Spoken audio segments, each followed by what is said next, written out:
നാട്ടിലെ puffs miss ചെയ്യുന്നവരാണോ നിങ്ങൾ? എന്നാൽ നമുക്ക് യു കെയിൽ ഒരു മുറുമുറാന്നിരിക്കുന്ന ചിക്കൻ പപ്സ് ഉണ്ടാക്കിയാലോ?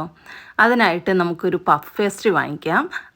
അത് എല്ലാ ഷോപ്പിലും അവൈലബിൾ ആണ്. ഇതാണ് ഞാൻ വാങ്ങിച്ച പ്രോഡക്റ്റ്. ഒരു 6 പപ്സ് വരെ നമുക്കിതിനകത്ത് ഉണ്ടാക്കാം.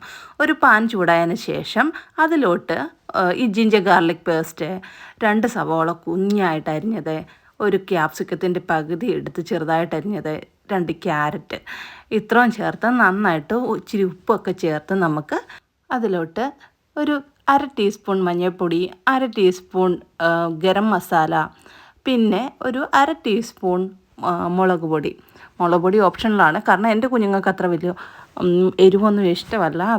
അതുകൊണ്ട് മാത്രമാണ് ഞാൻ 1/2 ടേബിൾ സ്പൂൺ ചേർക്കുന്നത്.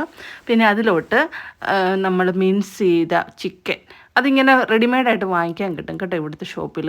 സോ അതൊക്കെ ചേർത്ത് പാകത്തിന് ഉപ്പൊക്കെ നോക്കി ഒരു 10 മിനിറ്റ് വേവിക്കാൻ വെക്കുക. അതിൽ തന്നെ വെള്ളമെല്ലാം ഇറങ്ങി ചിക്കൻ നന്നായിട്ട് വെന്ത് കിട്ടും. അതിൽ വെള്ളമൊക്കെ ഒന്ന് വറ്റിയതിന് ശേഷം നമ്മൾ പേസ്ട്രി ഷീറ്റൊക്കെ ഓപ്പൺ ആക്കി ഒരു 6 കട്ട് ചെയ്ത് അതിലോട്ട് ഫില്ലിംഗ് ഒക്കെ വെച്ച് നമുക്ക് ഫോൾഡ് ചെയ്യാം. നമുക്കിഷ്ടമുള്ള ഷേപ്പിൽ നമുക്ക് ഉണ്ടാക്കാം കേട്ടോ. ഞാനൊരു എഗ് പപ്സിൻ്റെ ഷേപ്പിൽ ഉണ്ടാക്കി കുറച്ചെണ്ണം, കാരണം എൻ്റെ മോൾക്ക് അങ്ങനെ ഒരു ഷേപ്പിൽ വേണമെന്ന് പറഞ്ഞു. സോ ഞാൻ അങ്ങനെ ഒരു ഷേപ്പിൽ കുറച്ചുണ്ടാക്കി. പിന്നെ നമ്മൾ സാധാരണ ഫോൾഡിങ് മെത്തേഡില്ലേ, ആ ഫോൾഡ് ചെയ്യുന്ന ഒരു ഷേപ്പിൽ കുറച്ച് പപ്സും കൂടെ ഉണ്ടാക്കി.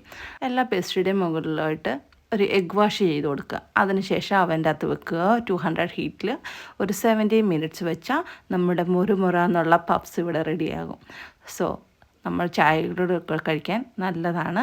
കുട്ടികൾക്കൊക്കെ വളരെ ഇഷ്ടപ്പെടും. നല്ല ടേസ്റ്റിയാണ്. എല്ലാവരും ട്രൈ ചെയ്ത് നോക്കുമെന്ന് പ്രതീക്ഷിക്കുന്നു. Thank you for watching. By.